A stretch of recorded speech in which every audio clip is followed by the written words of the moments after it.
One for you. And one for you. Well, you surprised us all with that lovely piece. And the columns didn't go. I thought you were going to do a Samson and push the whole thing down. Nah, the hair's gone. I've got no toughness left. Well, OK. Well, while you get your breath, what do you reckon Maximus Scorus, biggest Totus? Yeah, Scorus minus.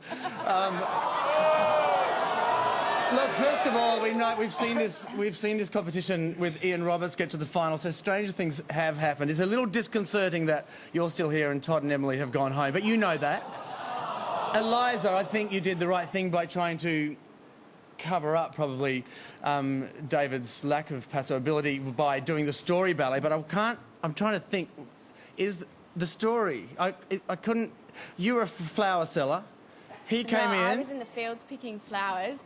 And then it cut to a battle scene, which was where he was then fighting. you realised you had to dance with him and you killed yourself. The story is... No, it's... No, it's really... No, in fairness, Did you see the movie Gladiator? Yeah. Gladiator? Well, and I bet she wishes he did. Because she was the wife and he was Russell Crowe. When he came home, she'd croaked. So basically, that's it in a nutshell. Right, well, that didn't read at all, but... Oh. Helen, with the thing. There's someone over there with a sign for you. What's that? There's a sign I love it. over there. I love you. I didn't see the back. We can't see the sign from here, but we'll get to you next week. Helen, Gladiator or Gladioli, what did you think? Have you put that sword down? Just before I say anything. I would have used it by now if I still had it. No, it's stuck in the rock. On himself. I'm trying to think of something encouraging to say to you, David, but I'm going to talk to Eliza because I think she's done a great job with you, but she's had to try and do it almost all by herself.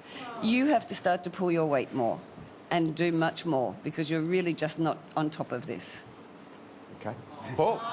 That's harsh. Oh, no, it's true. Eliza, I just want to say to you, congratulations. You look great and you danced really great out there tonight. Thank you. I think you have, you've done a great job with David to try and bring the best out of him. And I do believe, you know, anyone can dance if you have the time, and I don't think we've got the time this year with David. But I do want to say well done.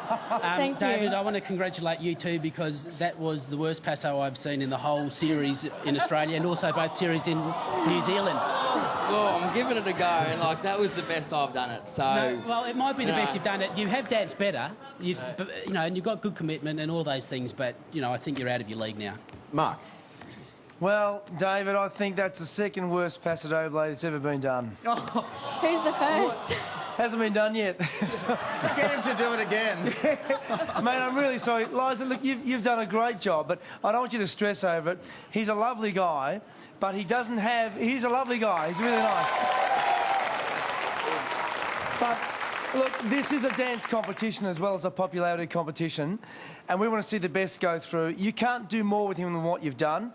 You need to pick up your game. If you're not as talented as some of the other guys, and that's life, you know, I wasn't talented as some of the other guys I danced against, but you have to work double. You know, if you're not cutting it, you've got to work double. Get up at 6, go to bed at 10. And that's what you have to do. probably just bought you 1 million sympathy votes. Isn't that great? Thank you.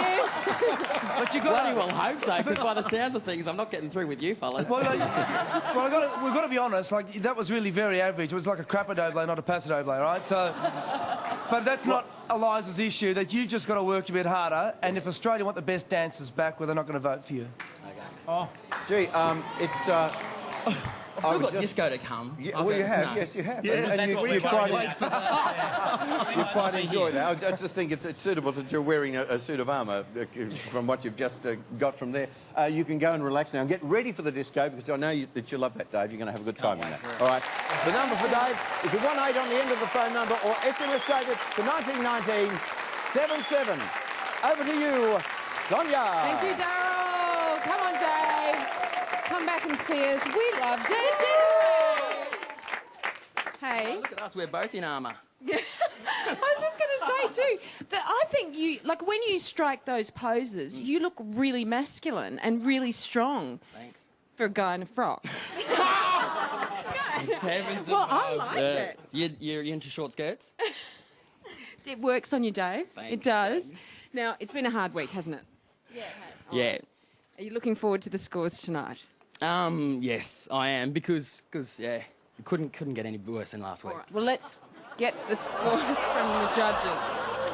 Ladies and gentlemen, the judges will reveal their scores. Todd McKenny. 1. Helen Ritchie. Paul Mercurio. It gets worse. Mark Wilson. Yes, for Eliza. 1. Is that? I think that's the lowest. Congratulations, Jack. Well done. Right, okay. You know what? I'd like to say at this point, Dave is in the lead.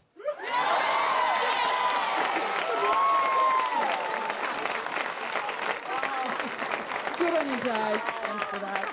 Daryl.